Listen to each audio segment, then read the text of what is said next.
I drop One Piece. Wait. Before you unalive me, I love One Piece. In fact, I think it's a very peak show. In fact, I think this is. In fact, I think it's one of the best manga ever made.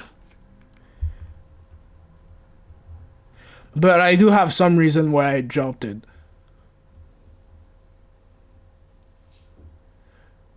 Now, I'll now I'll mostly be I'll mostly be talking about the anime and a bit of the manga sometimes.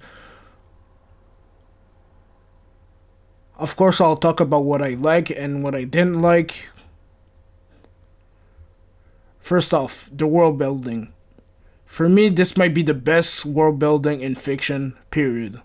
It's not my personal favorite, but it's not my personal favorite, but I would be a dumb dumb not to but I would be a dumb dumb not to acknowledge the fact that this is the best part about One Piece. The world itself is basically his own character. Even even though that Luffy is the main character, there's so much infinite amount of possibilities of stories that anyone could have been the main character.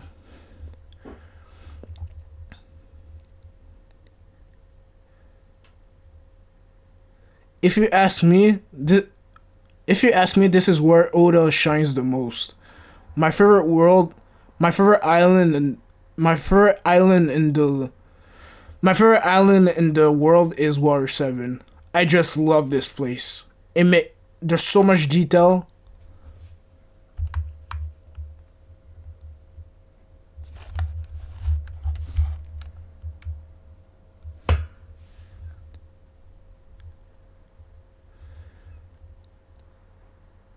There's so much detail. There's so much detail. It's amazing. The way people travel, eat, live is really well made. I think it's safe to say. I think it's safe to say that the world building is the best part about. I think it's safe to say that the best. I think it's. I think it's safe to say that the world building is borderline perfect. The comedy. Now I know a lot of people don't actually like the comedy in One Piece, but in part one, the comedy is actually pretty good. When it comes to the peak of the comedy, it's probably Thriller Bark. There's just so many jokes I like about in Turtle Bark, man. I do think that One Piece starts a bit slow. In fact, it's pretty terrible in the anime, but it's very solid in the manga. I have no complaints when it comes to the pacing in the manga in part one. For me, the anime really picks up around the Arlong Park. Nami, it, not after that arc, Nami became one of my Nami. After that arc, Nami became one of my favorite characters. After the arc, Nami became one of my favorite characters in the show. The re- and I also love the impact that she did when she betrayed. And I also love the and I also and I also love the and I also love the impact she did when she betrayed the whole crew.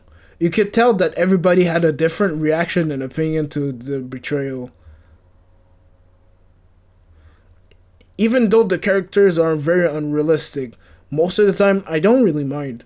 Because when it really matters, they show the true emotion and the realism of the drama. The conversation between Usopp and Luffy in Water 7 is my favorite scene. Is my favorite. The conversation between Usopp and Luffy in Water 7 is my favorite scene, period. It feels real. Luffy is borderline at his best for me because he shows he shows a side that we never really truly seen at this point of the story. He gets angry at his friends like a normal kid, just like Usopp. When they were talking, it felt like two people were actually arguing with each other, and the reaction of the crew was actually really well made. They were either calm, scared, surprised, or just split on the two.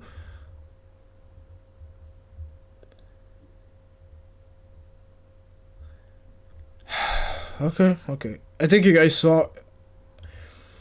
Okay, okay. I think you guys saw like a pattern I'm doing right now. I really, really like One Piece Part 1. Matter of fact, I think Part 1 is one of the best stretch of chapters I ever saw. But Part 2 is not as good as Part 1, to be honest. Let me break it down. Well, first, the pacing. While the pacing in Part 1 isn't the greatest in the anime, it is really good in the manga. In fact, I have nothing to say. The pacing in general in the anime, even in part one, was straight up doo doo, but it was still like it was still manageable.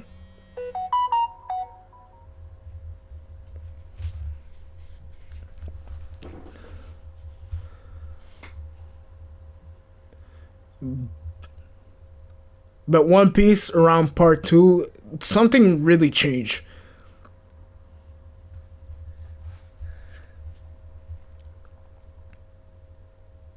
The paneling got really worse around part two. There were times when I couldn't even understand what the hell was going on. And don't give me and oh my god, the anime in part two was straight up unwatchable.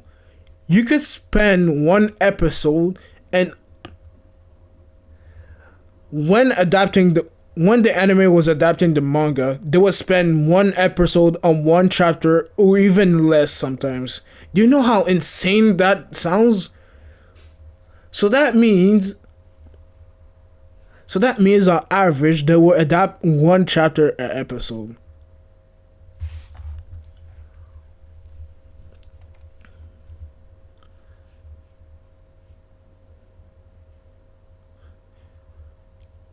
And this is when we started seeing way bigger problems like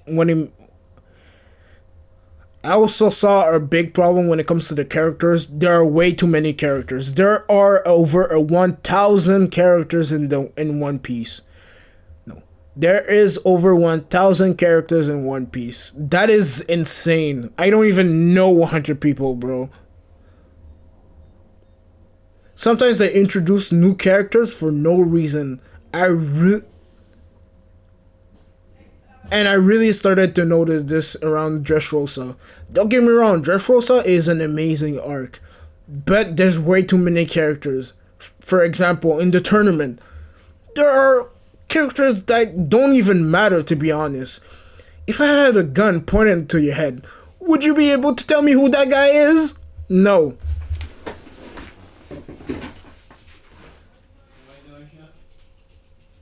I know him.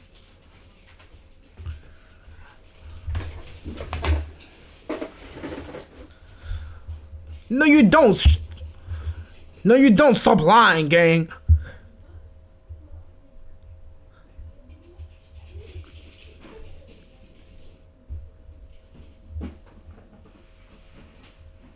And because of those small things, by the time and because of those small things, the pacing was absolutely terrible, especially in part two with the anime. It is again unwatchable.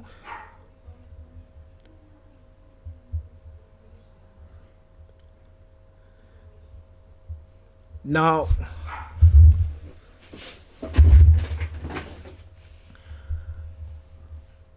let's talk about the action. I'm pretty mixed when it comes to this. There are a bunch of legendary stories when it comes to One Piece, but the battles are usually good because of the characters and the storytelling and not actually of the fight itself. And no, I'm not talking about the animation. I'm talking about like the strategies and like what they would do. Don't get me wrong, there's some fight when they actually do use their smarts, but it's very like rare. They usually just win off of pure will. I prefer battle. I usually prefer battles like JoJo's. I usually prefer battles like JoJo's, Naruto, Jujutsu Kaisen, Hunter x Hunter. Those type of fight feel strategy. Those type of fight feels way better.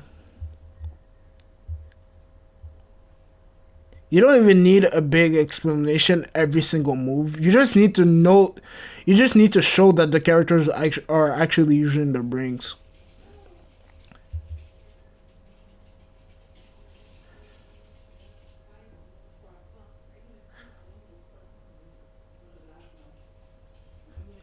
That's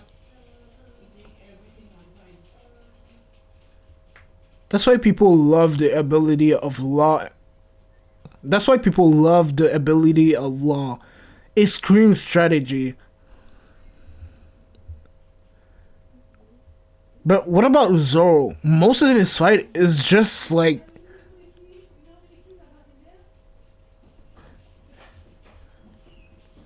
But what about Zoro? Most of his fight are usually like, what the hell? What's wrong, Zoro? She's she's black. Yeah.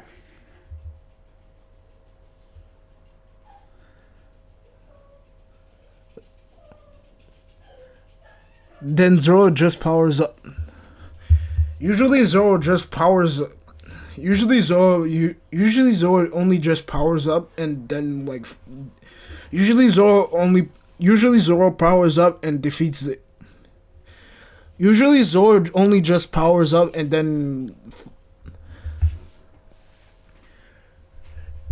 Usually Zoro only powers up through his. Usually Zoro only power. Usually Zoro only powers up to his battles. Sanjay is like, oh no, I'm losing. Fire kick. Oh no, I'm losing again. Give me a. Give me a. Oh no, I'm losing again. Oh no, I'm losing again. Ah. Oh no, I'm losing again. Give me a. Oh no, I'm losing again. Give me a Power Ranger suit. And this is mostly like a part two problem because in part one they were